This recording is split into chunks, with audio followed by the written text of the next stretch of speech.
وَإِذَا بُشِّرَ أَحَدُهُمْ بِالْأُنثَى যখন তাদের কাউকে নারী জন্মের সুসংবাদ দেওয়া হয়, সুসংবাদ, নারীর জন্ম সুসংবাদ, সুবহানাল্লাহ বলেন।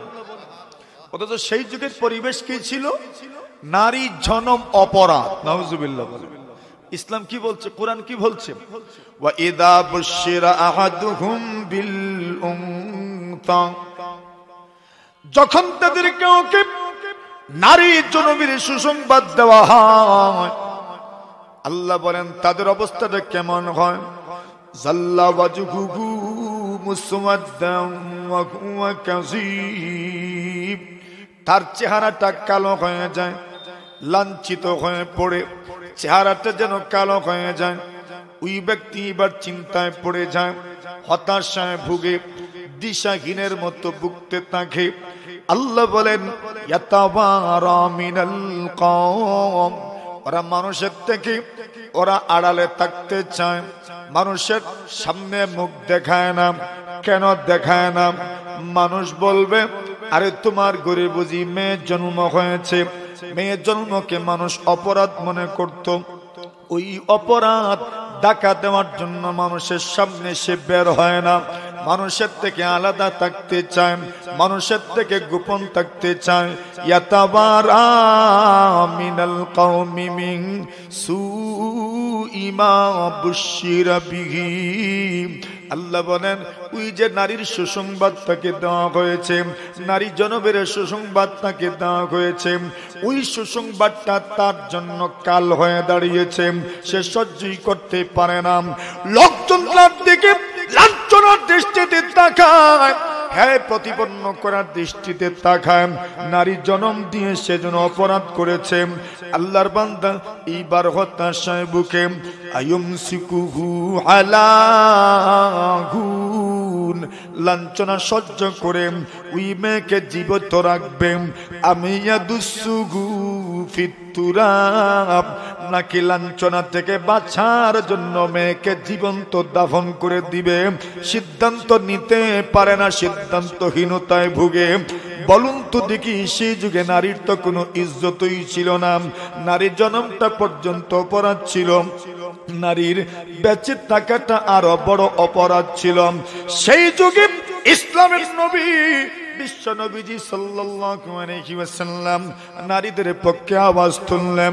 নারীদের পক্ষে আওয়াজ তুলে পয়গম্বর আলাইহিস সালাতু ওয়াসসালাম বলেন, এরে উম্মত লা তাকরাহুল বানাত ফাইন্নাকুন্নাল মুনিসাতুল গালিয়াত।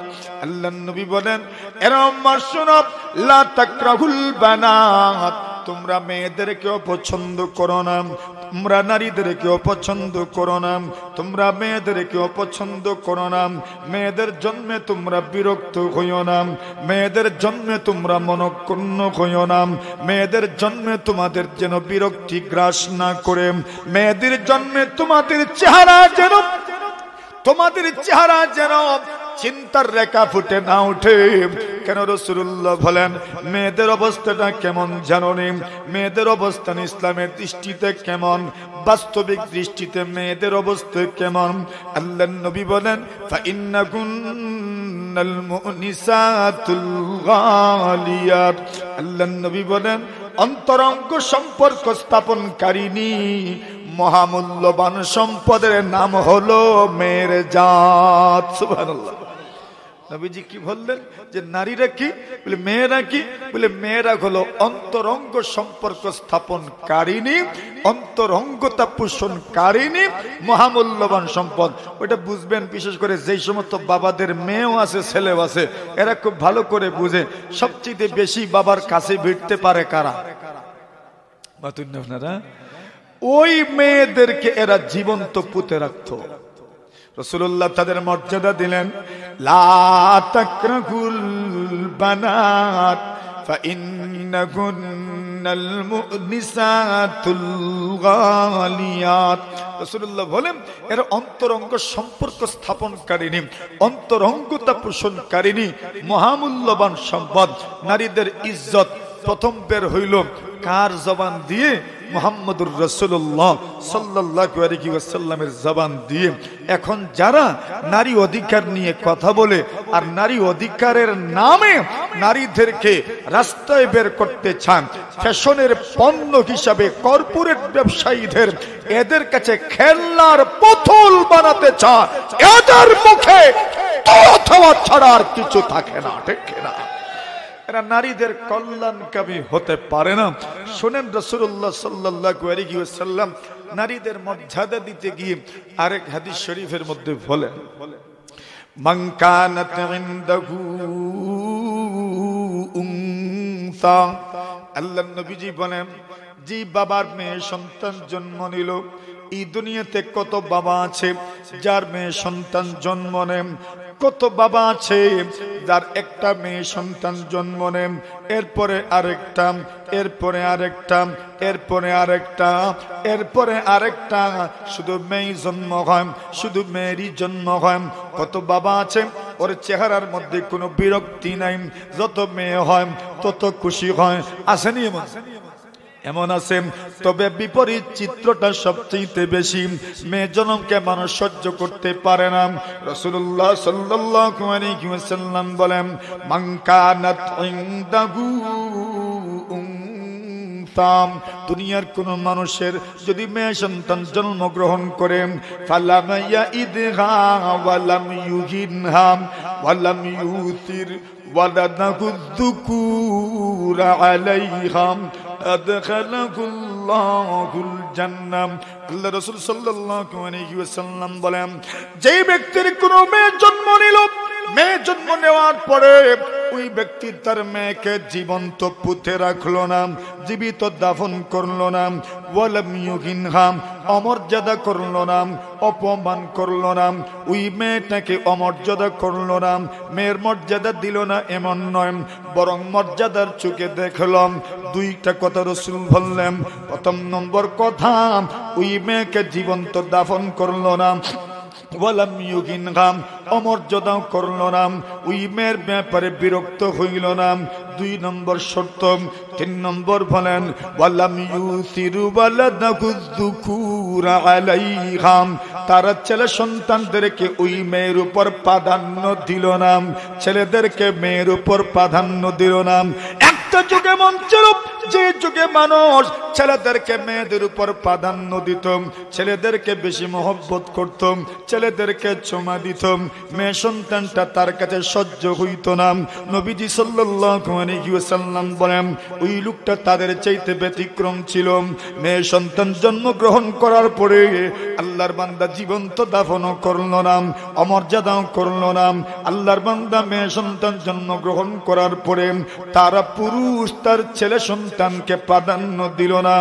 আল্লাহর নবী বলেন, অপেক্ষায় থাকো, অপেক্ষায় থাকো, আদখালাহুল্লাহুল জান্নাহ, মেয়েকে মর্যাদা দেওয়ার কারণে, মেয়ে জন্মে খুশি হওয়ার কারণে আল্লাহ রাসূল বলেন, তোমাকে মহান আল্লাহ জান্নাতের মেহমান বানায়া দিবেন। কয় শর্ত? তিন শর্ত। প্রথম, দাফন করলো না জীবন্ত, তাকে অমর্যাদাও করলো না, বরং মর্যাদার সাথে, স্নেহের সাথে, আদরে যত্নে তাকে লালন পালন করলো। তিন নম্বর বলছেন, তার ছেলে সন্তানকে ওই মেয়ের উপর প্রাধান্য দিল না। রাসূল বলছেন, ওই এক গুণে আল্লাহ তোমাকে জান্নাতের মেহমান বানায়া দেবে। নারীর ইজ্জত আসেনি? কে বর্ণনা করেছেন? মুহাম্মদুর রাসূলুল্লাহ সাল্লাল্লাহু আলাইহি ওয়াসাল্লাম। নারীর দুই নম্বর ইজ্জতের কথা বলা হলো। এখানে একটা কথা মনে রাখেন, একটা ছোট্ট কথা আপনাদেরকে বলি। ইমাম তাহাবী রাহিমাহুল্লাহু তাআলা তাহাবী শরীফের মধ্যে এক হাদিস উল্লেখ করেছেন। নবী আকরাম সাল্লাল্লাহু আলাইহি ওয়াসাল্লামের মজলিসে নবীজির একজন সাহাবী বসা। এমন সময় ওই সাহাবীর ছোট্ট একটা ছেলে আস্তে আস্তে ওনার কাছে আসলো। উনি ওই সাহাবী ওই ছেলেটাকে খুলে বসাইলেন আর চুমুও দিলেন। দেখেন না, আমাদের সন্তানরা আমাদের কাছে আসলে হঠাৎ করে যখন আপনি কোথাও বসা থাকবেন আর ছোট্ট ছেলে যখন আপনার কাছে আসবে দৌড় দিয়ে, আপনি তাকে খুলে উঠাবেন, চুমুও দিবেন। ওই সাহাবীও এত ব্যতিক্রম ছিলেন না, উনিও ওনার ছেলেটাকে খুলে বসিয়েছেন, চুমুও দিছেন। একটু পরে ওই সাহাবীর মেয়ে আসলো। সাহাবীর মেয়ে আসার পরে উনি শুধু কুলে বসাইছেন, চুমু দিলেন না। এখন দুজনের সাথে আচরণ সমান না বেশ কম? মতন আপনারা বুঝছেন নি? এখন এক ছেলে আসার পরে চুমাও দিছেন, কুলে বসাইছেন। মেয়েটা আসার পরে শুধু কুলে বসাইছেন, চুমু দেন নাই। নবীজি কিন্তু খেয়াল করেছেন। সুবহানাল্লাহ। নবী আকরাম সাল্লাল্লাহু আলাইহি ওয়াসাল্লাম ছোট্ট ছোট্ট বিষয় খেয়াল রাখতেন।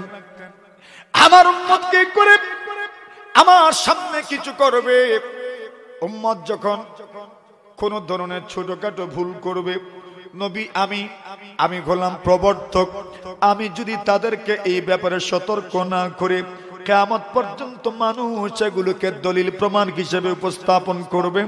এই জন্য পয়গম্বর আলাইহিস সালাতু ওয়াস সালাম ছোট্ট ছোট্ট বিষয়ে বড় সতর্ক ছিলেন, যেন কোনো ধরনের সমস্যা না হয়, কেউ যেন ইসলামের উপর কোনো ধরনের প্রশ্ন উত্থাপন করতে না পারে, ইসলামী শিক্ষার ব্যাপারে আদর্শের ব্যাপারে কেউ যেন কোনো ধরনের আঙ্গুল তুলে সমালোচনা করতে না পারে। সুবহানাল্লাহ, জোরে বলেন। নবী আলাইহিস সালাতু ওয়াস সালাম বলেন, এরে সাহাবী, তোমার আমল আমি দেখেছি। প্রথমে তোমার ছেলে আসলো, তুমি তোমার ছেলেটাকে খুলে বসাইলাম, এরপরে তুমি চুমাও দিলাম, কিন্তু একটু পরে তোমার মেয়েটা যখন আসলাম, ওই মেয়েটাকে তুমি তোমার ছেলের মতো আদর করো নাই, তোমার ছেলের মতো তুমি সোহাগ দাও নাই, তোমার ছেলের মতো তুমি আদর করো নাই, শুধু খুলে বসাইছো, চুমা দাও নাই। আল্লাহর নবীজি বলেন, ইয়াদিলু বাইনা আওলাদিকুম ওয়া ইন কানা ফিল কুবাল। নবীজি সাল্লাল্লাহু আলাইহি ওয়াসাল্লাম বলেন, এরে উম্মত, তোমরা তোমাদের সন্তানদের মধ্যে ভারসাম্য রক্ষা করো, ইনসাফ প্রতিষ্ঠা করো, ন্যায় প্রতিষ্ঠা করো, এদের সাথে তোমাদের আচরণটা যেন সমান সমান হয়। এমনকি চুমার ক্ষেত্রেও তোমরা সমান রাখবে, একজনকে বেশি দিবে আর একজনকে কম দিবে, তা যেন না হয়। সুবহানাল্লাহ বলেন। কিছু বুঝলেন? আচ্ছা বলেন তো, আপনি যদি আপনার একটা ছেলেকে, সবাই একসাথে আছে, ছোট ছোট বয়সে তো মানুষ সন্তানদেরকে চুমা দেয়। এখন মনে করেন প্রত্যেকের বয়স ওই 2, 3, 4, 5, 6 এরকম। এখন সবাই আপনার পাশে বসা, একজনকে চুমা দিলেন, আরেকজনকে দিলেন না। ওই ছেলেটা মনে করবে বাবা আমার থেকে ওইটাকে বেশি মহব্বত করে। আপনার ব্যাপারে তার মানসিকতায় কুধারণা আস্তে আস্তে সৃষ্টি হবে। বড় হওয়ার পরে সে আপনার ব্যাপারে বিদ্বেষ রাখবে। কেন? সে আপনার যখন তার বুধ শক্তি হয়েছিল তখন সে দেখেছে আপনি তাকে কম মায়া করতেন, কম মহব্বত করতেন। বড় হওয়ার পরে বলবে আমার আব্বা তো আমাকে মায়া কম করতো আর ছোটটাকে বেশি করতাম। এজন্য বলছেন, আরে কার জন্য মায়া কেমন হবে এটা তো বলা যায় না, মহব্বত তো অন্তরের বিষয়, কিন্তু প্রকাশের ক্ষেত্রে সমান করো যেন অন্যজন প্রভাবিত না হয়, অন্য জনের উপর যেন প্রভাব না পড়ে। কেন? যদি প্রভাব পড়ে সে কিন্তু আপনার বিদ্বেষী হয়ে যাবে। আস্তে আস্তে আপনার ব্যাপারে তার নেগেটিভ ধারণার জন্ম হবে।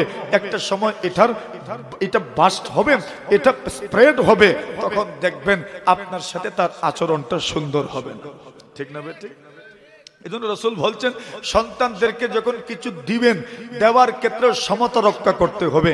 একজনকে বেশি দিবেন, আরেকজনকে কম দিবেন, এমন যেন সাধারণত না হয়, সাধারণত না হয়, সমান দিবেন। আর বিশেষ করে বড় হয়ে যাওয়ার পরে সম্পদ বন্টনের ক্ষেত্রে একজনের নামে 2 কেয়ার লিখবেন আর আরেকজনের নামে 1 কেয়ার লিখবেন। ইসলাম বলেছে এটা হবে না। কথা বুঝেন নাই? এটা কখনোই হবে না। আপনি দিবেন তো প্রত্যেককে দিবেন, ছেলে এটাও আপনার ওইটাও আপনার, দিবেন তো দুজনকে দিবেন, 3 জনকে দিবেন, 4 জনকে দিবেন, একজনকে দিবেন আর একজনকে দিবেন না, হইতে পারে না। নুমান ইবনে বাশীর রাদিয়াল্লাহু তাআলা বলেন, আমার আব্বা জান আমাকে কিছু দিতে চাইলেন, আল্লাহর রাসূলকে সাক্ষী রেখে নবীজিকে বললেন, ইয়া রাসূলুল্লাহ আমি আমার নুমানকে কিছু দিতে চাই। উনি রাসূল বললেন, তুমি কি তোমার প্রত্যেকটা ছেলেকেই দিচ্ছ? বলেন, জি না ইয়া রাসূলুল্লাহ, আমি শুধু তাকেই দিচ্ছি। নবী বলেন, এমন বিষয়ে আমি সাক্ষী হতে পারবো না। সুবহানাল্লাহ বলেন। সাওয়ু বাইনা আওলাদিকুম ইআদিলু বাইনা আওলাদিকুম ওয়া ইন কানা ফিল কুবাল। এমন কি চুমু দেওয়ার ক্ষেত্রে এখানে যেটা আমরা বোঝাতে চাচ্ছি, ছেলেকে বেশি চুমু দিবেন আর মেয়েকে কম দিবেন, হইতে পারে না। ছেলে মেয়েকে সমান চুমা দিতে হবে। আল্লাহু আকবার, জোরে বলেন। দেখছেন নবীজি কোন বিষয়ে নোট করেছেন, কোন বিষয়টা রাসূল নোট করেছেন যে তুমি তোমার ছেলেকে চুমু দিলে, মেয়েকে চুমু দিলে না। বলছেন ইআদিলু বাইনা আওলাদিকুম। ইসলাম নারীকে মর্যাদার এমন আসনে ইসলাম রেখেছে যে তুমি মায়া দেওয়ার ক্ষেত্রে, চুমু দেওয়ার ক্ষেত্রে তুমি অবশ্যই সমতা রক্ষা করবে। ছেলেকে দিবা আর মেয়েকে দিবে না, এটা হইতেই পারে না। এটা ইসলাম না, ইসলাম কর্তৃক প্রদত্ত নারীর মর্যাদা। ইসলাম নারীর মর্যাদা দিতে গিয়ে এরপরে বলে ইস্তাউসু বিন-নিসাই খায়রা। আল্লাহর হাবিব বলেন তোমরা নারীদের কল্যাণকামী হয়ে যাও, নারীদের কল্যাণকামী হয়ে যাও, নারীদের কল্যাণকামী হয়ে যাও। নারীদের কল্যাণ তোমরা কামনা করো, নারীদের ভালোই তোমরা কামনা করো, নারীদের যেন উপকার হয় ওই বিষয়টা তোমাদের মাথায় যেন থাকে। একটা কথার ভিতরে সবকিছু ঢুকিয়ে দিয়েছেন। তোমার মেয়ে তার কল্যাণ কামনা করো, তোমার মেয়ে যখন বড় হবে তারও কল্যাণ তুমি কামনা করো। যদি ওই নারী, ওই মেয়েটা যখন স্ত্রী হবে তুমি স্ত্রীর কল্যাণ কামনা করো। ওই স্ত্রী যখন মা হবে তুমি তোমার সন্তানের মায়ের কল্যাণ কামনা করো। সন্তান তুমি যখন মায়ের গর্ভ থেকে জন্ম নিবে তুমি তোমার মায়ের কল্যাণকামী হয়ে যাও। বৃদ্ধা মহিলার কল্যাণকামী হয়ে যাও, বুড়ো মহিলার কল্যাণকামী হয়ে যাও। নবীজি একটা শব্দের ভিতরে সব ঢুকায়া দিলেন, ইস্তাউসু বিন নিসাই খায়রা। নারীদের ব্যাপারে তুমি কল্যাণকামী হও। ওইটা মেয়ে থাকলেও নারী, স্ত্রী হইলেও নারী, মা হইলেও নারী। নবী বলেন ইস্তাউসু বিন নিসাই খায়রা, ইস্তাউসু বিন নিসাই খায়রা, ইস্তাউসু বিন নিসাই খায়রা। নারীদের ব্যাপারে কল্যাণকামী হও, নারীদের ব্যাপারে কল্যাণকামী হও। কেমনে কল্যাণকামী হবেন? আপনার মেয়েটা যদি ছোট থাকে তার ব্যাপারে কল্যাণকামিতা হলো তাকে দিন শিখাও, তাকে দিন শিখাও। দিন শেখানো তার জন্য কল্যাণকামিতা। নবীজি সাল্লাল্লাহু আলাইহি ওয়াসাল্লাম বলেন কেন তাদের কল্যাণকামী হবে, কেন তাদের কল্যাণকামী হবে? আল্লাহর হাবিব সাল্লাল্লাহু আলাইহি ওয়াসাল্লাম বলেন পুরুষদের ব্যাপারে তুমি সতর্ক থাকলেও চলে, না থাকলেও চলে, কিন্তু নারীদের ব্যাপারে তোমাকে সতর্ক থাকতে হবে। কেন সতর্ক থাকতে হবে? আল্লাহর হাবিব বলেন নারীরা বাঁকা জিনিসের তৈরি, তেড়া জিনিসের তৈরি। এই জন্য তেড়া জিনিসটাকে পুরো সোজা করা যায় না, পুরো সোজা যেহেতু করতে পারবেন না এই জন্য তাদের ব্যাপারে তোমাকে কল্যাণকামী হতে হবে। 2 নম্বর কারণ আল্লাহর হাবিব বলেন উম্মত তোমার ঘরে যেমন কাচের জিনিস রাখলে সতর্কতা অবলম্বন করা হয়, কাচের গ্লাস রাখতে সতর্কতা অবলম্বন করা হয়, কাচের প্লেট রাখতে সতর্কতা অবলম্বন করা হয়, কাচের জগ যখন আপনি আলমারির ভিতরে রাখেন সতর্কতা অবলম্বন করেন, কাচের প্লেট যখন আপনি গাটে ধৌত করতে নিয়ে যান, সিনে যখন আপনি কাচের প্লেট ধৌত করেন সতর্কতার সাথে আপনি ধৌত করেন। আল্লাহর হাবিব বলেন নারীদের উদাহরণ কাচের জিনিসের মতন। কাচের জিনিসের সম্মান, কাচের জিনিসের মর্যাদা, কাচের জিনিসের অবস্থানের মর্যাদা স্টিলের জিনিস আর প্লাস্টিকের জিনিস, মেলামাইনের জিনিস ওইটার চাইতে বেশি না কম? জোরে কোন বেশি না কম? এখন নারীদেরকে রাসূল বলছেন কাচের জিনিস, সুবহানাল্লাহ বলেন। এখন কাচের জিনিস এটা মারি রাখবা মতন না। এই যে বোতল আছে এটা মারলে ফাটবো না মতন না। স্টিলের গ্লাস এটা মারলে ফাটবো না, স্টিলের গ্লাস ফাটবে না। টাইলসও পড়লে টাইলস ফাটার সম্ভাবনা আছে, কিন্তু কাচের গ্লাস যদি আপনি একটু ইটা মারেন তো কি হইব? ভেঙ্গে যাবে, চূর্ণ বিচূর্ণ হয়ে যাবে। রাসূলুল্লাহ বলছেন নারীদের সম্মান কাচের জিনিসের মতো। আচ্ছা বলেন কাচের জিনিস মানুষ কোথায় রাখে? কই রাখে? জোরে কোন? আর স্টিলের ইটা ইটা মারি বারিন্দা ফলাই দে মাথুন না। নবী আলাইহিস সালাতু ওয়াস সালাম বলেন রুওয়াইদাকা ইয়া আনজাশাম রিফকাম বিল কাওয়ারিদ। নবী আলাইহিস সালাতু ওয়াস সালামের এক সাহাবী আনজাশা রাদিয়াল্লাহু তাআলা উনি যাচ্ছেন রাস্তা দিয়ে। আমাদের সমাজে যেরকম কিছু মানুষ নিজের মোটর বাইকের পিছনে নিজের মেয়েকে বসায়, বোনকে বসায়, স্ত্রীকে বসায়, জায়েজ আছে। পর্দার সাথে আপনার মোটর বাইকের পিছনে স্ত্রী, মেয়ে অথবা বোন, ভাগ্নি, ভাতিজি বসায় নিয়ে যান, না অসুবিধা নেই, আপত্তি নেই। পর্দার সাথে, বেপর্দার সাথে নয়, পর্দার সাথে বসান, নিয়ে যান, কোনো অসুবিধা নয়। আচ্ছা বলেন তো, আমি যদি আপনার মোটর বাইকের পিছনে থাকি, যেই গতিতে আপনি চালাইবেন, মেয়ে যদি আপনার মোটর বাইকের পিছনে থাকে ওই গতিতে চালাইবেন কেন? কন্যা পুরুষ আর মহিলার পার্থক্য এটা। রাসূলুল্লাহ দেখলেন আনজাশা রাদিয়াল্লাহু তাআলা আনহু ওনার উটের পিছনে, দেখেন নবীজি কোন কোন বিষয় খেয়াল রাখতেন। সুবহানাল্লাহি ওয়া বিহামদি সুবহানাল্লাহিল আযীম। আপনি শুধু ভাবেন মনে হয় ইসলাম শুধু নামাজের নাম, ইসলাম শুধু রোজার নাম, ইসলাম শুধু মনে হয় যাকাতের নাম, ইসলাম শুধু মনে হয় মাদ্রাসার নাম। আরে না না, পুরো দুনিয়াতে যা হয় যা ঘটে সবকিছুর নাম ইসলাম। কথা বলেন ঠিক না ঠিক? একদম রাজনীতি থেকে শুরু করে সর্বক্ষেত্রে ইসলাম। রাসূল আকরাম সাল্লাল্লাহু আলাইহি ওয়াসাল্লাম তাকায় দেখেন যে আনজাশা রাদিয়াল্লাহু তাআলা আনহুর উটের পিছনে একজন মেয়ে বসা, আর উনি উটটাকে খুব দ্রুত গতিতে হাঁকিয়ে নিয়ে যাচ্ছেন, মানে দ্রুত গতিতে উটটাকে চালাচ্ছেন। আল্লাহর রাসূল বলে, ও আনজাশা রুয়াই দেখাইয়া আনজাশা, আরে ও আনজাশা আরেকটু আস্তে যাও, আরেকটু আস্তে যাও, আরেকটু ধীর গতিতে যাও, আরেকটু ধীর গতিতে যাও। রিফকাম বিল কাওয়ারির, তোমার পিছনে তো মহিলা বসা, এরা তো কাচের জিনিসের মতো, এদের সাথে কোমল আচরণ করো। জোরে বলেন না সুবহানাল্লাহ। আচ্ছা কোন চাই এখন? রাসূল কি বলছেন? রাসূল বলছেন তুমি কাচের জিনিসের সাথে কোমল আচরণ করো। মনে করেন আপনার মোটরসাইকেলের পিছনে স্ত্রী বলছেন একটা ডিনার সেট কিনে আইনো কুলাউড়ার থেকে, আপনি ডিনার সেট কিনছেন আর মোটর বাইকের পিছনে রাখছেন। এখন কই না আপনি কোন গতিতে মোটরসাইকেল চালাইবা? ধীর গতি বলতে পারলে আড়াই আনলো নে মতন নয় কেন? যদি ভাঙ্গে তো বাড়িতে গেলে বাড়ি ঢুকতে দিব? আর মাতুন আপনারা ঢুকতে দিত না, বাড়িতে ভাঙলো কেন? এজন্য আপনি পারলে ওইটা হেঁটে হেঁটে নিয়ে যেতেন, এত ধীর গতিতে নিয়ে যেতেন। আচ্ছা বলেন তো, কাচের জিনিসের প্রতি মানুষের কেয়ার কম না বেশি? বেশি। কাচের জিনিসের প্রতি মানুষের সতর্কতা বেশি, কাচের জিনিসের প্রতি মানুষের আচরণটা অত্যন্ত কোমল হয়। যদি সেও একটু নড়াচড়া করেও তো দেখবেন বড় সতর্কতার সাথে নড়াচড়া করে, একবারে আলিফের মতো সুজা হইয়া। মানুষ কয় না বলে আলিফের মতো সুজা, আলিফের মতো সুজা হইয়া ওই জিনিসটা নড়াচড়া করে কি জানি কখন থেকে কি হয়ে যায়, কিসের থেকে কি হয়ে যায়। আল্লাহ রাসূল বলছেন, ও মিয়া তোমার পিছনে মেয়ে বসা, মহিলারা বসা, এরা আর কাচের জিনিসে কোনো বেশ কম নাই। সুবহানাল্লাহ জোরে বলেন। এইবার বলেন তো, নবী আমাদের মায়েদেরকে, আমাদের বোনদেরকে, আমাদের মায়ের জাতিকে রাসূল তুলনা করেছেন কাচের জিনিসের সাথে।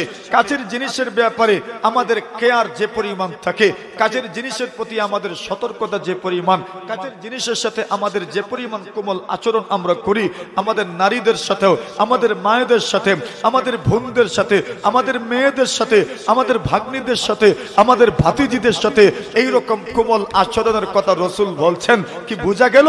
আমাদের মায়েদের, বোনদের, মেয়েদের, ভাগ্নীদের, আমাদের মায়ের জাতির ইজ্জত কম না বেশি? জোরে বলেন কম না বেশি? নবীজি এদেরকে তুলনা করেছেন কাচের জিনিস, এমন জায়গায় রাখে যাতে করে আপনার শিশুদের নাগালের বাহিরে রাখে। ঔষধ যেমন ডাক্তাররা ঔষধ কোম্পানি লিখে রাখে, শিশুদের নাগালের বাহিরে রাখেন, কাচের জিনিসও শিশুদের নাগালের বাহিরে রাখেন। শুধু শিশুদের না, আমরার মতো কত উড়ুম দুড়ুম মানুষ আছে, স্ত্রীরা কয় তোমার নাগালেরও বাহিরে রাখার দরকার। কেন? বলে এরা জিতাই দিবা ইতাই ভাঙ্গে, জিতাই দিবা ইতাই ভাঙ্গে। কত গ্লাস যে জীবনে ভাঙছেন আপনারা, ভাঙছেন না? বেহুশের মতো কত ওয়াজ মাহফিলে কত কাফ যে ভাঙছেন, নতুন না আপনারা? কত কাপ যে ভাঙছেন। বলে কেন? বলে এটা হইলো কাছের, এজন্য ভেঙ্গে যায়। স্টিল যদি হইতো, মেলামান যদি হইতো তো ভাঙতো না। আমাদের মায়েদের তুলনা কাচের জিনিসের সাথে যত্নে রাখতে হয়, যত্ন করতে হয়, যত্ন করতে হয়। যত্ন যত বেশি করবেন তত বেশি দিন লাস্টিং করবে, যত্ন যত কম করবেন লাস্টিং তত কম করবে। স্ত্রীরা, নারীরা কাচের জিনিসের মতো যত যত্ন করবেন তত স্থায়িত্ব পাবে, ঠিক না? আল্লাহ রাসূল এই জন্য বলছেন ইস্তাউসু বিন নিসাই খায়রাম। রাসূল বলেন নারীদের ক্ষেত্রে কল্যাণকামী হন, নারীদের ক্ষেত্রে কল্যাণকামী হন। এখন কল্যাণকামী হইবেন কেমনে এটাও তো বোঝার দরকার। মাতুন না আপনারা, বোঝার দরকার নেই। এখন বুঝবেন যে এর আগে তুলনা হওয়ার দরকার। পুরুষ আর মহিলা এরা কি সমান সমান না বেশ কম আছে, এটা তো আগে বোঝার দরকার। বেশ কম তো কোন কোন বিষয়ে এটাও আমাদের জানা আছে, কিন্তু নেকির ক্ষেত্রে, সওয়াবের ক্ষেত্রে, জান্নাতে যাওয়ার ক্ষেত্রে, জাহান্নামে যাওয়ার ক্ষেত্রে, আমলের প্রতিদানের ক্ষেত্রে পুরুষ আর মহিলাদের মধ্যে কোনো পরিবর্তন আছে? কোনো পার্থক্য আছে? কোনো পার্থক্য নাই। পুরুষ যদি আমল করো তুমিও সওয়াব পাবে, নারী তুমি যদি আমল করো তুমিও সওয়াব পাবে। তুমি যদি নেক আমল করো তোমাকেও প্রতিদান দেওয়া হবে, পুরুষ তুমি যদি আমল করো তোমাকেও প্রতিদান দেওয়া হবে। তাহলে আমল করলে প্রতিদান যদি সমান হয় তো আমল করতে তো ইলম দরকার, এটা দরকার। জোরে কোন। এজন্য ইমাম বুখারী রাহমাতুল্লাহি আলাইহি বুখারী শরীফের মধ্যে এক অধ্যায় আনছেন, বাবুন আল ইলমু ক্বাবলা আল কওলি ওয়াল আমাল। আল ইলমু ক্বাবলা আল কওলি ওয়াল আমাল, কথা বলার আগে জানতে হয়, কথা বলার আগে। জোরে কোন। মানুষে কোন বলে কথা বললা শিখতে সারা জীবন চলে যায়, আর আমরা কথা বলা শিখার আগেই বলা শুরু করি। ঠিক নেই? কত মানুষ আছে যেন না ঠ্যাং ভাতাই দেয়, জেতা মনে ধরে ওথা মাথে, যেন তার না মাতলই বই নো মাথে। বাছাল বাছাল বাছাল, যেখানে তোমার মাথার দরকার নাই, কি দরকার সেখানে মাথার, কিন্তু দেখবেন এখানেও ঠ্যাং দুখায়। সে মনে করে আমি না মাতলে মনে হয় সমাধান হইতো না। মাত্র শিখতে হয়। বাবুন আল কওলু ক্বাবলা আল ইলমু ক্বাবলা আল কওলি ওয়াল আমাল, কথা বলার আগে শিখতে হয়, আমল করার আগে শিখতে হয়। না শিখলে আমল করা যায় না, না শিখলে কথা বলাও যায় না। আল্লাহর এক বান্দা বলেছিল এই দুনিয়াতে বেশিরভাগ মানুষের উচিত ছিল পড়া, কিন্তু তারা না পড়ে লেখে। আজ ফেসবুকের সুবাদে সব লেখক, ফেসবুকের সুবাদে সব লেখক, অথচ আমার জন্য উচিত ছিল না লিখে পড়া, অন্যের লেখা পড়া। আমি এখন পড়ি না, লেখি, মানুষরে আমার লেখা পড়তে বাধ্য করি। কত মানুষের এই দুনিয়াতে উচিত ছিল মানুষের কথা শোনা, সে এখন শুনে না, অন্যের শুনাইতে চায়। আমিও এর ভিতরে।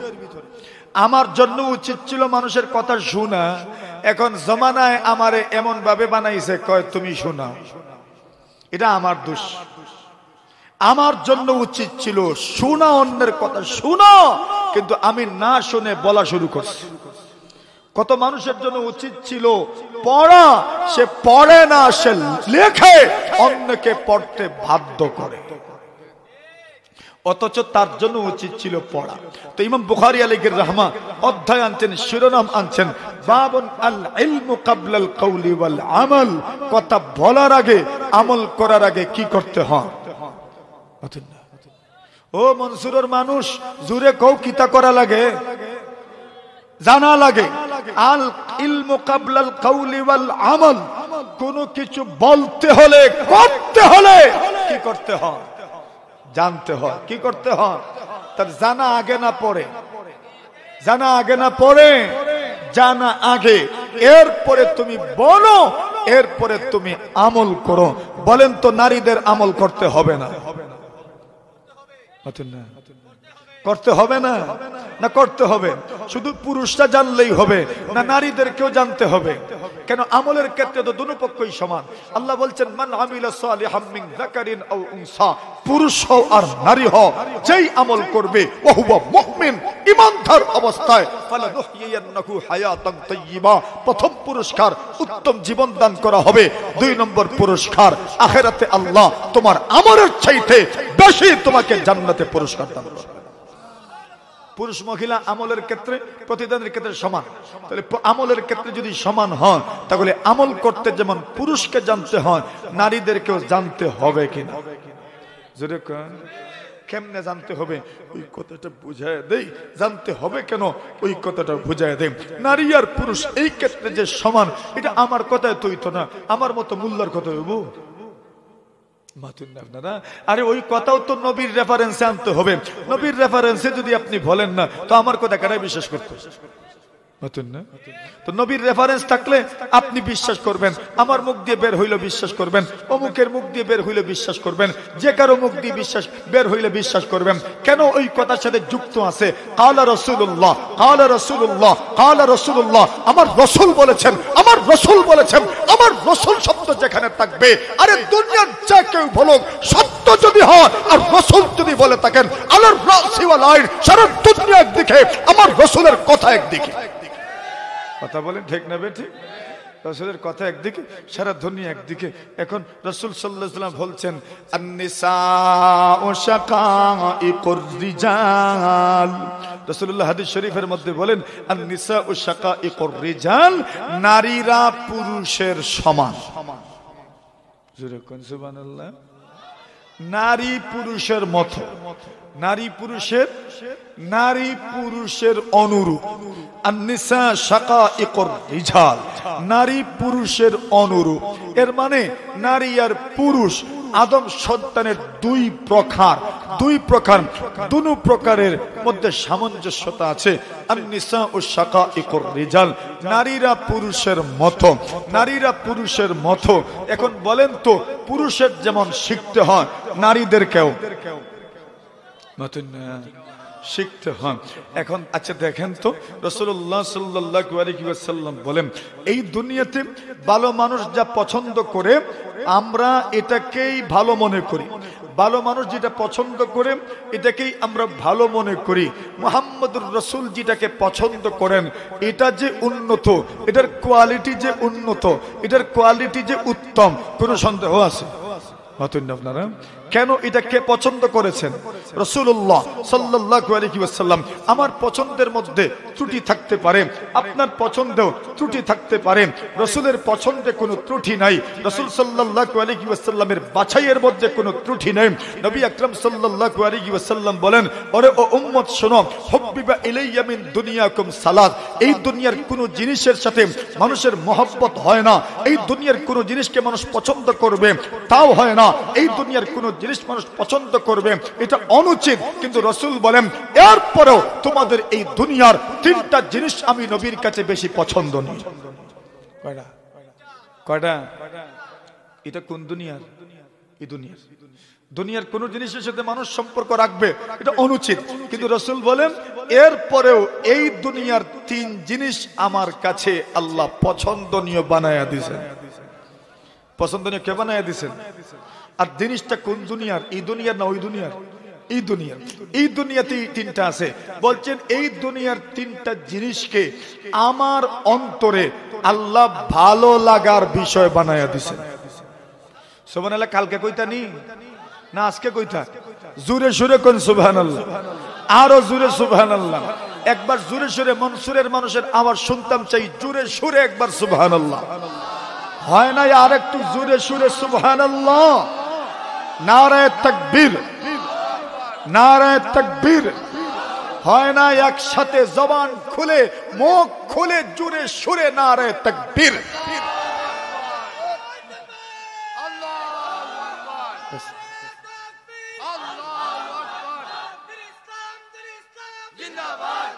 बस बस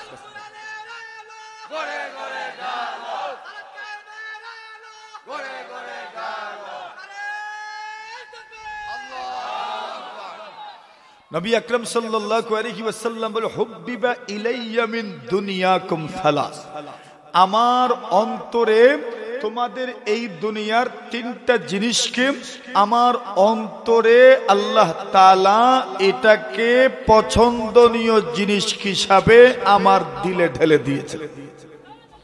কয়টা? কইতাম কইতাম কইতাম তিনটা। আপনারা কোনটা কি হইতে পারে?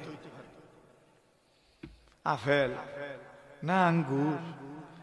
তো নবী আলাইহিস সালাতু সালাম বলেন হুব্বিবা ইলাইয়া মিন দুনিয়াকুম সালাস, আল্লাহর নবী বলেন, এরম মশরুফ তোমাদের দুনিয়াবি তিনটা জিনিসকে আল্লাহ পরমার্থিকারে আলম আমার দিলে পছন্দনীয় হিসাবে আল্লাহ তাআলা দিলে দিয়েছেন। ওই তিনটা জিনিস আমার কাছে পছন্দনীয়, ওই তিনটা জিনিসকে আমার কাছে বড় মহব্বতের হিসাবে আল্লাহ পাক পেশ করেছেন। নবীজি সাল্লাল্লাহু আলাইহি ওয়াসাল্লাম ওই তিনটা জিনিসের নাম বললেন। এক নম্বর বলেন আত্তীব। আল্লাহ রাসূল বলেন, যে এই দুনিয়ার যে তিনটে জিনিস আমার কাছে পছন্দনীয়, এই দুনিয়ার যে তিনটে জিনিস আমার কাছে পছন্দনীয়, সেই তিনটা জিনিসের প্রথম নম্বর হলো আত্তীব, খুশবু আর সুঘ্রাণ। আমি নবীজির কাছে এই দুনিয়ার পছন্দনীয় জিনিস। সুবহানাল্লাহ। এক নম্বর মাশাআল্লাহ, ওই ছোট এক ছেলে কইছে না মেয়ে কইছে, আলহামদুলিল্লাহ। কি নাম? খুশবু মানে সুগন্ধি। কি সুগন্ধি? সুগন্ধি এই দুনিয়ার, রাসূল বলছেন এই দুনিয়ার যে জিনিসটা আমার কাছে পছন্দনীয় তার মধ্যে একটা হচ্ছে কি ভাই? সুগন্ধি। সুগন্ধি। নবীজি সাল্লাল্লাহু আলাইহি ওয়াসাল্লাম নিজে সুগন্ধি পছন্দ করতেন। নবীজি নিজেই তো সুগন্ধি ছিলেন, নবী নিজেই তো সুগন্ধি ছিলেন। আরে নবীজির আতরের কি প্রয়োজন? নবীজির তো মিশকের কোনো প্রয়োজন ছিল না, নবীজির তো পারফিউমের কোনো প্রয়োজন ছিল না, নবীজির তো আতরের কোনো প্রয়োজন ছিল না। নবীজি নিজেই তো আতর, নবীজি নিজেই তো পারফিউম, নবীজি নিজেই তো মিশকে আম্বার। আমার নবীজির তো আতরের কোনো প্রয়োজন ছিল না।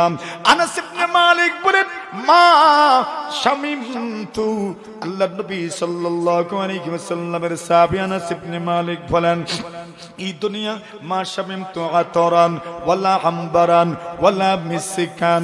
আনাস ইবনে মালিক রাদিয়াল্লাহু তাআলা আনহু বলেন, আল্লাহর জমিনে এমন কোন আতর দেখি নাই, আল্লাহর জমিনে এমন কোন মিষ্টি আম্বর দেখি নাই, আল্লাহর জমিনে এমন কোন পারফিউম দেখি নাই আমার নবীজির শরীরের গামের চাইতে সুঘ্রাণযুক্ত কোন আতর আর মিষ্টি আম্বর আমি দুনিয়াতে দেখি নাই।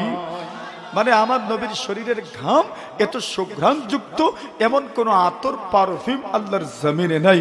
ওমা মাসিস্তু খাজ্জান ওয়ালা হারিরান ওয়ালা দিবাজান আলিয়ারা মিন কাফি রাসূলিল্লাহ সাল্লাল্লাহু আলাইহি ওয়াসাল্লাম। আল্লাহর নবীর সাহাবী আনাস বলেন, আল্লাহর জমিনে এমন কোন মাহমল নাই, এমন কোন কাপড় নাই, এমন কোন গদ্দি নাই, এমন কোন মুলায়েম কাপড় নাই যা আমি স্পর্শ করেছি। আনাস ইবনে মালিক বলেন, আল্লাহর নবীর হাতের তালুর চাইতে নরম কোন জিনিস আমি আল্লাহর জমিনে খুঁজে পাই নাই। সুবহানাল্লাহ। আনাস বলেন, নবীজির শরীরের চাইতে সুঘ্রাণযুক্ত কোন জিনিস আল্লাহর জমিনে আমি দেখি নাই, আমার নাকে এত সুঘ্রাণ আর লাগে নাই। সবচেয়ে সুঘ্রাণ নবীজির শরীরের ঘামের মধ্যে, নবীজির শরীরের ঘাম এটা সবচেয়ে বেশি সুঘ্রাণযুক্ত। তো নবীজির তো ঘ্রাণের দরকার না, কিন্তু রাসূল বলেন আল্লাহর জমিনের, আল্লাহর দুনিয়ার যেই জিনিসটা আমার কাছে পছন্দনীয়, তিন জিনিসের প্রথমটা কি? সুগন্ধি। এজন্য জুমার দিন অথবা মানুষের ভিড়ে গেলে কি লাগায় যাওয়া দরকার? সুগন্ধি। কি লাগায়? সুগন্ধি। বলে নিজের সুগন্ধি না থাকলে বউয়ের কমপক্ষে সুঘ্রাণযুক্ত তেল লাগাইয়া যাওয়ার দরকার। নবীজির হাদিসে আছে, বলে আপনার নাই তো বউয়ের আছে, তো এরা তো কমপক্ষে নারিকেল তেল তো আছে না, গন্ধরাজ তো আছে, কমপক্ষে গন্ধরাজ তেল লাগাইয়া যাওয়ার দরকার, আর না জুই লাগাইয়া যাওয়ার দরকার। আর বেলি ফুল একটা আনলে তো, আতর না লাগাইলে তো বেলি ফুলে গ্রান আছেই তো, আর পুরুষের তো জুই আছে, পুরুষের জুই লাগাইয়া গেলেন অসুবিধা কি? আর না কদুর তেল তোর আছে, বলে কদুর তেল যে মাখতাম কেমনে মাখতাম, বলে অসুবিধা নাই, যদি মনে করেন মাখতে পারবে তো বাংলাদেশিও আছে, ইন্ডিয়ানও আছে, সব জায়গার আছে, যে কোনো একটা মাখলেই চললো। বলে আমার কাছে আতর নাই, তো কমপক্ষে ঘরওয়ালির আতর আপনি লাগাই যাবেন। আত্তীবু ইনদাল জুমা, জুমার দিন খুশবু ব্যবহার। আত্তীবু ইয়াউমাল জুমা, জুমার দিন খুশবু ব্যবহার করবেন, জুমার দিন খুশবু ব্যবহার করবেন, জুমার দিন গোসল করবেন, খুশবু ব্যবহার করবেন। তো খুশবু একটা গুরুত্বপূর্ণ আমল, এটা খুশবু লাগানোর দরকার, এটা আল্লাহর রাসূলের সুন্নাত এবং নবীর কাছে বড় পছন্দনীয় আমল। তবে আবার এটা মনে করিয়েন না, মৃত্যুর কেউ মারা গেলে পরে ওইখানে ভালো ভালো আতর দেন না কেন, খালি গোলাপ জল কিতা লেগে দেয়? কোরআন হাদিসে আসেনি গোলাপ জল দেওয়া লাগবে? কিতার লাগিয়ে দেন? বলে গ্রানের লাগি, তো গ্রানের লাগি তো ভালো আতর দেন না কেন? এখন দিতে না, দাম বেশি। মানুষ একজন মারা গেল, সবাই আতর মাখা। 100 টাকা দিয়ে 200 টাকা দিয়ে 2টা আতর কিনলেই তো সবাই মাখানে যাইব। এই গোলাপ জল ঠিসি দেয় বাদে এমন দুর্গন্ধ করে। তো সুগ্রাম তো দরকার, তো সুগ্রাম যদি দরকার তো আতর দে। এমনি তো কোরআন হাদিসে আছে যে গোলাপ জল দিতে হইব। গোলাপ জল মানে বলি এটা একটা সুগ্রানের জিনিস। করফুল যে আমরা দেই, করফুলে সুগ্রান আছে। করফুলে কি আছে? হাদিস শরীফেও আছে, ওয়াজআলনা ফি আখিরি কাফুরা, তোমরা সর্বশেষে কাফনের ভিতরে করফুল দিবে। সুবহানাল্লাহ বলেন। এটার দামও কম, গ্রানও বেশি, কম সময় এটার গ্রান চতুর্দিকে ছড়িয়ে পড়ে। এটা ঠিক আছে, এটা হাদিসে আছে। কিন্তু গোলাপ জল যেটা আপনি দেন ওইটা গ্রান বেশি নাই, পরে শুকাই গেলে পরে দুর্গন্ধ করে, বেখাটা গ্রান করে। তো ওইটা দিয়েন না। পারলে মৃত্যুর সময় আল্লাহর বান্দা আপনার জীবনে কত কিছু করে গেল, সব দিয়ে গেল আপনাকে, সব দিয়ে গেল আপনাকে, সব দিয়ে গেল আপনাকে, হাজার হাজার টাকার, লাখ লাখ টাকার, কোটি কোটি টাকার জায়গা জমিনের মালিক আপনাকে বানায় গেল, আর আপনি পারলেন না 500 টাকার আতর ব্যবহার করতে। আতর দিবেন ইনশাআল্লাহ। কই মামা দুধ নাই দেখি এখন মুখে জোরে কোন ইনশাআল্লাহ। আতর মাখানি কষ্ট হইব। 3-4 জনে 3 আতর লইলে 3 সপ্তাহ এমনি শেষ। এরপরে আরেক সবে গুড়া একটা মারিলে আরো 3 সব শেষ। পরে আরেক সব যদি বেজুর করেন তো আরেক সব দেন, অসুবিধা কি? তো আতর লাগাইলে তো বলছেন সুগন্ধি, সুগন্ধি রসুলের পছন্দনীয় জিনিস। রসুল পছন্দ করতেন, সুগন্ধিকে পছন্দ করতেন। তো যেটার মধ্যে সত্যিকার অর্থে সুগন্ধি আছে ওইটা লাগাইবেন। কিছু আতর আছে আতরে গ্রান নাকে লাগলেই বোঝা যায় মরা মরা ভাব। নাই, মানুষ অপছন্দ করে এগুলো। তো মানুষকে কষ্ট দিয়েন না। খুশবু রসুল পছন্দ করতেন। হুব্বিবা ইলাইয়া মিন দুনিয়াকুম সালাস, আল্লাহ রসুল বলছেন এই দুনিয়ার 3 জিনিস আমার কাছে পছন্দনীয়। 1 নম্বর হচ্ছে আত্মীব, 1 নম্বর হচ্ছে খুশবু, 2 নম্বর রসুল বলছেন 2 নম্বর এই দুনিয়াতে আমি যেটা পছন্দ করি, এই দুনিয়ার যেই জিনিসটাকে আমার কাছে পছন্দনীয় বানানো হয়েছে, আমার কাছে পছন্দনীয় হিসাবে পেশ করা হয়েছে, রসুল বলছেন আন-নিসা, নেককার মহিলা। জোরে বলেন সুবহানাল্লাহ।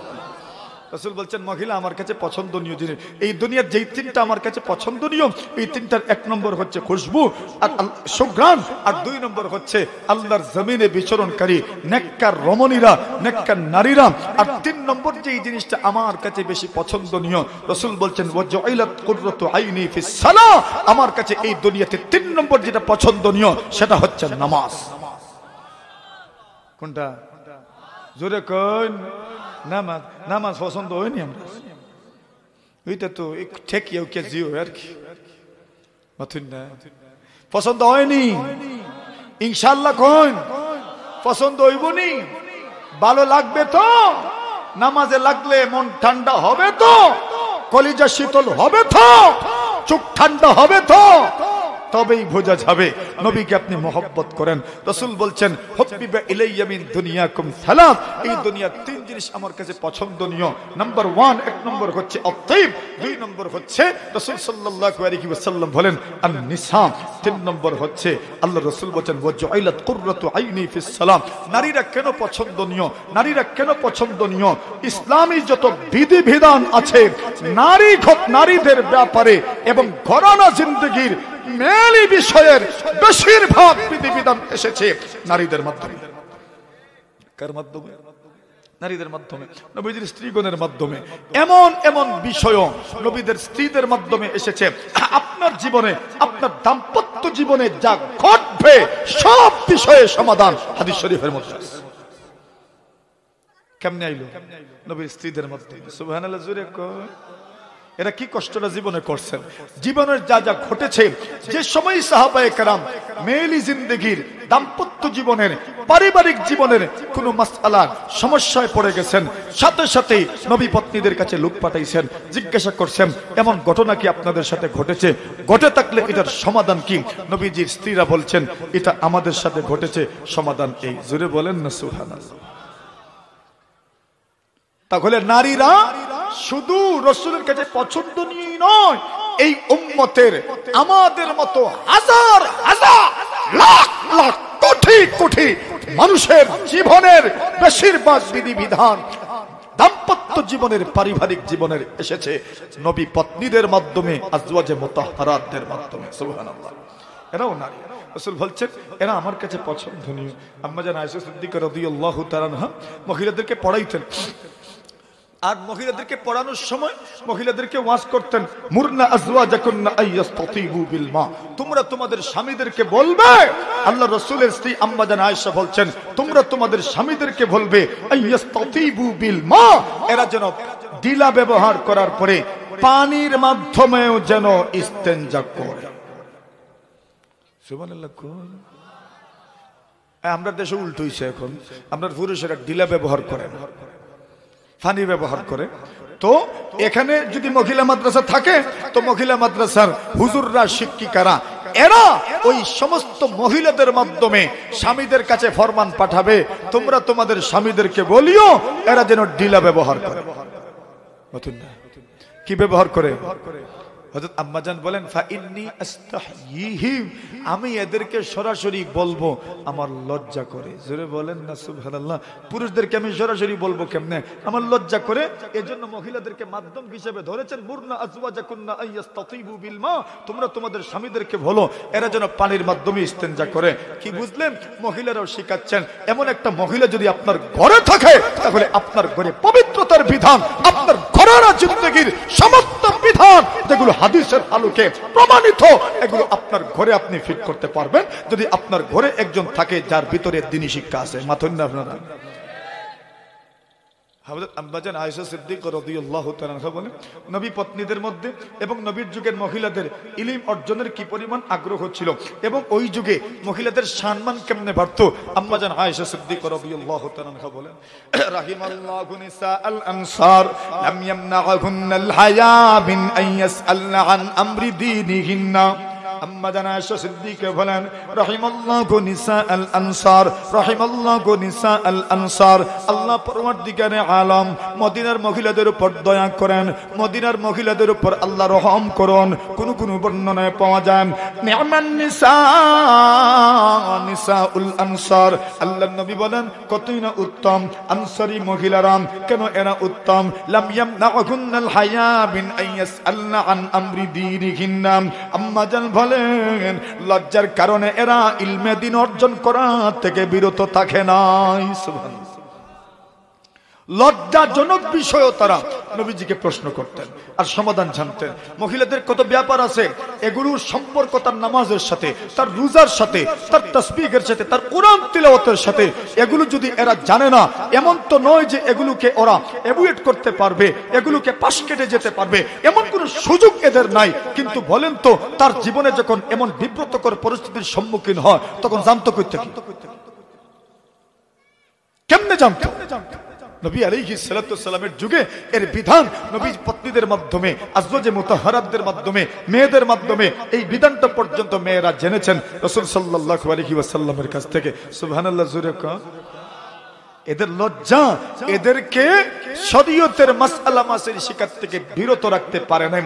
এমন কি কিছু মহিলারা তো নবীজির কাছে দুঃখ প্রকাশ করেছেন। জাআত ইমরাআতুন ইলা নবী সাল্লাল্লাহু আলাইহি ওয়াসাল্লাম আন আবি সাঈদ আল খুদরি রাদিয়াল্লাহু তাআলা আনহু। আবু সাঈদ খুদরি রাদিয়াল্লাহু তাআলা আনহু বলেন ইমাম বুখারী রাহমাতুল্লাহি আলাইহি এক অধ্যায় এনেছেন কোন মহিলাদের জন্য আলাদা দিন পড়ালেখার ব্যবস্থা করা, মহিলাদের জন্য আলাদা দিন ওয়াজের ব্যবস্থা করা, নির্ধারিত দিনে মহিলাদেরকে ওয়াজ করা, নির্ধারিত দিনে মহিলাদের সামনে মাসআলা মাসাইল বর্ণনা করা, নির্ধারিত ভাবে মহিলাদের জন্য আলাদা শিক্ষার ব্যবস্থা করা। এই ব্যাপারে ইমাম বুখারী এক অধ্যায় আনছেন কিতাবুল ইলমের মধ্যে। এখানে আবু সাঈদ খুদরি রাদিয়াল্লাহু তাআলা আনহুর হাদিস উল্লেখ করেছেন জাআত ইমরাআতুন ইলা নবী সাল্লাল্লাহু আলাইহি ওয়াসাল্লাম। এক মহিলা নবী আকরাম সাল্লাল্লাহু আলাইহি ওয়াসাল্লামের কাছে গেলেন আর গিয়ে বললেন ইয়া রাসূলুল্লাহ গালাবানা আলাইকার রিজাল ওয়া ফি হাদিসিন যাহাবার রিজালু বিহাদিসিকা ইয়া রাসূলুল্লাহ। ওগো আল্লাহর রাসূল, পুরুষেরা আপনার কাছে বসে, আপনার কাছে আসে, আপনার কাছে বসার কারণে আপনি তাদের সামনে হাদিস বর্ণনা করেন, এরা হাদিস শিখে, এরা তো ইলমের ঝুলি সমৃদ্ধ হয়েছে। আমরা আপনার কাছে সব সময় আসতে পারি না, আমাদের পারিবারিক ঝামেলা আছে, সবকিছু রেখে আমরা তো আপনার কাছে সব সময় আসতে পারি না। এখন কি আমরা ইলম ছাড়া থাকতাম? সুবহানাল্লাহ। কি দুঃখের কথা। যাহাবার রিজালু বিহাদিসিক, পুরুষের হাদিস শিখে আমরা তো পারি না।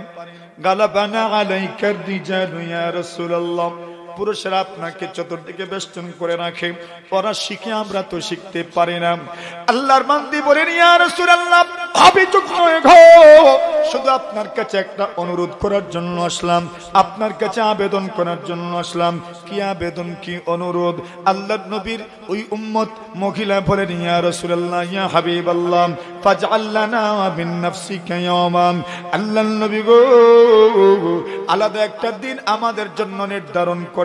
তুআল্লিমুনা মিম্মা আল্লামাকাল্লাহ, আল্লাহ আপনাকে যা শিখিয়েছেন ওই বিষয়গুলো আলাদা দিন, নির্দিষ্ট দিনে আপনি আমাদেরকে শিখাবেন। ওইখানে কোনো পুরুষ থাকবেন না, জোরে বলেন সুবহানাল্লাহ। কোন পুরুষ থাকবেন না, শুধু আপনি আমাদেরকে শিখাবেন, আমরা মহিলাদেরকে আপনি শিখাবেন। রাসূল বলেন, যাও, আমি তোমাদের জন্য সপ্তাহে একদিন নির্ধারণ করলাম। জোরে বলেন। রাসূল সপ্তাহে একদিন নির্ধারণ করলেন। ওই দিন রাসূলুল্লাহ সাল্লাল্লাহু আলাইহি ওয়াসাল্লাম শুধু মহিলাদেরকে ওয়াজ করতেন, মহিলাদেরকে দ্বীনি নসিহত করতেন, এদেরকে গুরুত্বপূর্ণ বিষয়গুলো সম্পর্কে বুঝাইতেন, এদের মন মানসিকতা তৈরি করতেন, শুধু মহিলাদেরকে ওয়াজ করতেন। তাহলে বোঝা গেল আমাদের মা বোনদের জন্য আলাদা প্রতিষ্ঠান হওয়ার দরকার আছে। দরকার আছে না নাই? মহিলারা, হযরত আব্দুল্লাহ ইবনে মাসউদ রাদিয়াল্লাহু তাআলা আনহু, নবী করিম সাল্লাল্লাহু আলাইহি ওয়াসাল্লামের সাহাবীদের মধ্য থেকে যু ইলম সাহাবী যাদেরকে বলা হয়, যাদের ইলম বেশি, তন্মধ্যে একজন আব্দুল্লাহ ইবনে মাসউদ রাদিয়াল্লাহু তাআলা আনহু, আলী ইবনে আবি তালিব আর আব্দুল্লাহ ইবনে মাসউদ রাদিয়াল্লাহু তাআলা আনহুমা, এই দুইজনের কাছে সমস্ত সাহাবীদেরকে আল্লাহ পাক যেই পরিমাণ ইলম দান করেছিলেন, এই দুইজনের ভিতরে আল্লাহ এই পরিমাণ ইলম দান করেছেন। জোরে কোন এত বড় আলেম, দুজন এত বড় আলেম, এত বড় আলেম, এই দুইজনের মধ্যে আল্লাহ তাআলা সমস্ত সাহাবায়ে কেরামের কাছে যে পরিমাণ ইলম, ওই ইলমের সার নির্দেশ আল্লাহ তাআলা এদের মধ্যে দান করেছেন।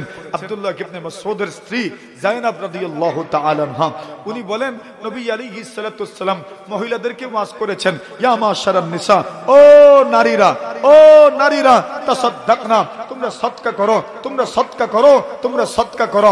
নবী ওয়াজ করেছেন, কারে ওয়াজ করছেন? কারে? মহিলারা। কারে করছেন? জোরে কোন? মহিলারা ওয়াজ করছেন, সদকা করো, সদকা করো, সদকা করো।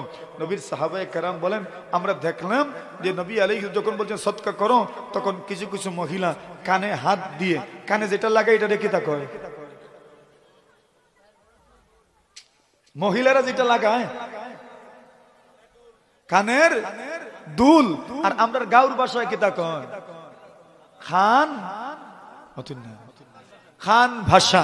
হযরত রাসূল করিম সাল্লাল্লাহু আলাইহি ওয়াসাল্লামের সাহাবায়ে কেরাম বলেন, আমরা দেখলাম যে মহিলারা কানে হাত দিয়ে দিয়ে কানের দুল পর্যন্ত বেলালের কাপড়ের মধ্যে দিয়ে দিচ্ছেন। সুবহানাল্লাহ। এটার কাপড়ের মধ্যে, এটারে আমরার ভাষায় কুশো দিছেন। কার কুশো? বেলালে কুশ পাতাইছেন। কিটা করছেন? মাঝে মাঝে শান্ত হয় না তো মানুষের করে বলে কুশ পাতাও, কিটা করো? কুশ পাতাও। হযরত বেলালে কুশ পাতাইছেন। আর বুখারী শরীফের রিওয়ায়াত, বেলাল কুশ পাতাইছেন, ফাজআলাতিল মারআতু তুলকি খিরসাহা ওয়া সাওবাহা ফি সাওবি বিলাল রাদিয়াল্লাহু তাআলা আনহু, যে মহিলারা তাদের কান বাসা, নাকের দুল, নাকের আপনার দুল পর্যন্ত বেলালের কাপড়ে দিয়ে দিচ্ছেন। নবীজি বললেন, তাসাদদাকনা, সদকা করো। এবার নবীজি আরেকটু বানিয়ে বললেন, সদকা করো। তুই আমারে স্বামীরে সদকা দিলে ওই বনি না, আমার লজ্জা যে নাই মনে হয়। হ্যাঁ, দেখেন কি সুন্দর দাম্পত্য জীবন। তুই দেখছেন স্বামীর হাত খালি, তো নবীর কাছে লোক পাঠাচ্ছেন, যে জিজ্ঞাসা করো আমি তোমাকে সদকা দিলে হবে কিনা। সুবহানাল্লাহ, জোরে কোন। আমরা দেশের মহিলা খালি লুকায়, যে ঠিক কইছে রে, একবারে ভিতর জলি যার মনে হয়। এরা লুকায় না সব সময়, এরা মাঝে মাঝে ফেকের থাকি যে মাঝে মাঝে এমন কষ্টের সময়, দুঃসময় আপনারা বাহির করে দিব, যে সময় আপনি টাকার কোথাও ভাবার কথা না, দেখবেন হঠাৎ করে দিল গোলবার করব। এই না, সুবহানাল্লাহ, এটা বড় ভালো সুর। বিপদের সময় কাজে আসে, বিপদের সময় কাজে আসে। তবে এরারে যদি ঋণ দেন কোনদিন, এরার কাছ থেকে যদি ঋণ আনন, তো এই নিয়তে আইনন যে আর এই ঋণ আর জীবনে পরিশোধ হয় না, হয়নি জীবনে। আপনি কইবেন দিছি যে কইব এটা কি তার দিলে, এটা তো আমি এটা ভাই এমনি দিছো, আমার খরচ করতাম, আমার ঋণ যে রয়েছে এটা দেও। সারা জীবন দিবেন কিন্তু ওই 500 টাকার ঋণ পরিশোধ হইতো না। এরা কাছ থেকে ঋণ আনলে এটা পরিশোধ হয় না। এখন আব্দুল্লাহ ইবনে মাসউদ বলেন আমি পারতাম না, তুমি যাও পারলে। সালি আনতি রাসূলুল্লাহ, তুমি কি নবীজিকে প্রশ্ন করো? বুখারী শরীফের রিওয়ায়াত। আব্দুল্লাহ ইবনে মাসউদের স্ত্রী যায়েনব রাদিয়াল্লাহু তাআলা বলেন আস্তে আস্তে আমি গেলাম নবীজির খেদমতে, আমি গিয়ে দেখি সেখানে আরেকজন মহিলাও দাঁড়ায় আছে। সুবহানাল্লাহ বলেন। এখন আমি কথা বলে জিজ্ঞাসা করলাম, আমি কথা বলে জানতে পারলাম হাজতু ওয়া হাজতি, আমি যেই কাজে এসেছি তারও সেই কাজ। সুবহানাল্লাহ জোরে কোন হাজাতুকা হাজাতি, আমার যেই কাজ তারও সেই কাজ। তো কি বোঝা গেল? শুধু একজনই ছিলেন না স্বামীর প্রতি দরদি, আরো অনেকেই ছিলেন স্বামীর প্রতি দরদি। ওনারও মনে এসেছে আমার স্বামীর তো হাত খালি, তো আমি তো সদকা করব, আমি তো সহযোগিতা করব, আমি তো দান করব, আমার স্বামীকে দিলে আদায় হবে কিনা ওইটাকে জিজ্ঞাসা করি, যদি আদায় হয় তাহলে আমি আমার স্বামীকে দিয়ে দিই। অনিয়া নবীজিকে প্রশ্ন করছেন। এখন যখন দেখছেন যে আমার মতো আরেকজনেরও এমন প্রশ্ন আছে, তখন হযরত যায়েনব রাদিয়াল্লাহু তাআলা বলেন আমি মনে মনে একটু হালকা হইলাম যে যাক আলহামদুলিল্লাহ আমার মতো আরেকজন আছে। এখন বেলাল বের হইছেন, বেলালকে বললেন নবীজিকে গিয়ে বলো দুইজন মহিলা এসেছে, আর ওই দুইজন মহিলা নবীজিকে প্রশ্ন করছে আমরা যদি আমাদের স্বামীদেরকে সদকা দেই তো হবে কিনা ওইটা জানতে এসেছি, তবে খবরদার আমাদের নাম বলবো না।